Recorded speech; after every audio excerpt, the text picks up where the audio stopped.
One of the most terrifying and utterly exhilarating things that I have ever done is skydiving.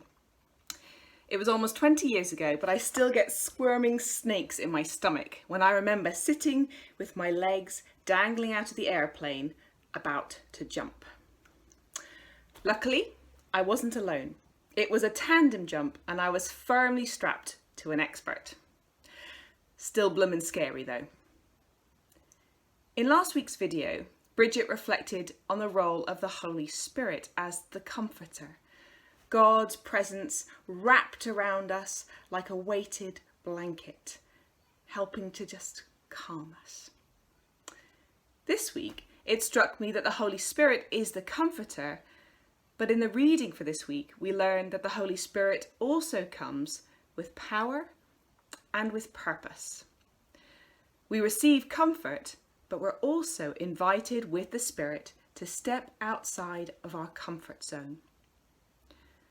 At the beginning of Acts, Jesus is with his disciples, and after the roller coaster of the previous few weeks, they seem very happy to have Jesus back and are keen for him to get back to the plan after that sort of blip of crucifixion and death.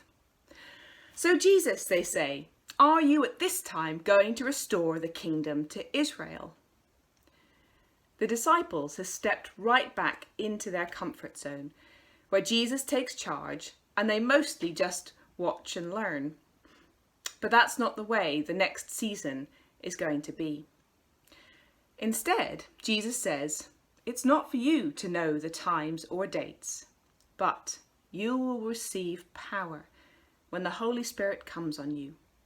And you will be my witnesses in Jerusalem and in all Judea and Samaria and to the ends of the earth.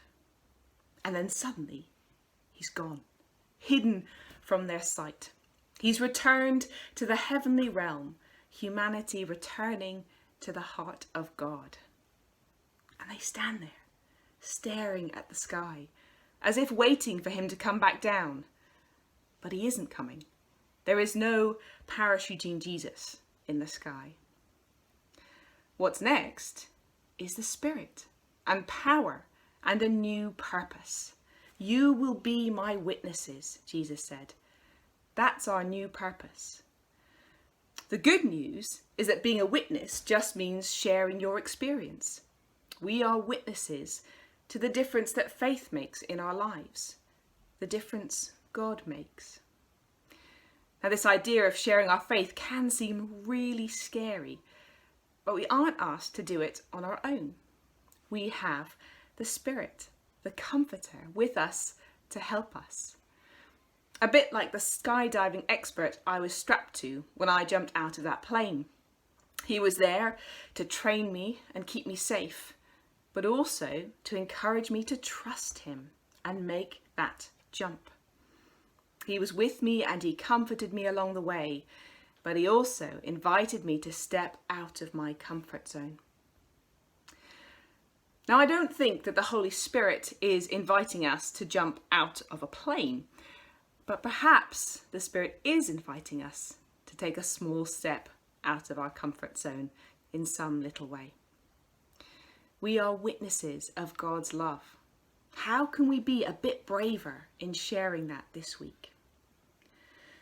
These 10 days between Ascension and Pentecost, we are joining with thousands of Christians around the world to pray for people. And I would like to invite you, if you haven't already done so, to think of a few people who you would really like to experience God's love. And then to pray for them each day. And if an opportunity presents itself, to share God's love in words or in actions. Now, it might be a bit out of our comfort zone, but we don't need to be afraid.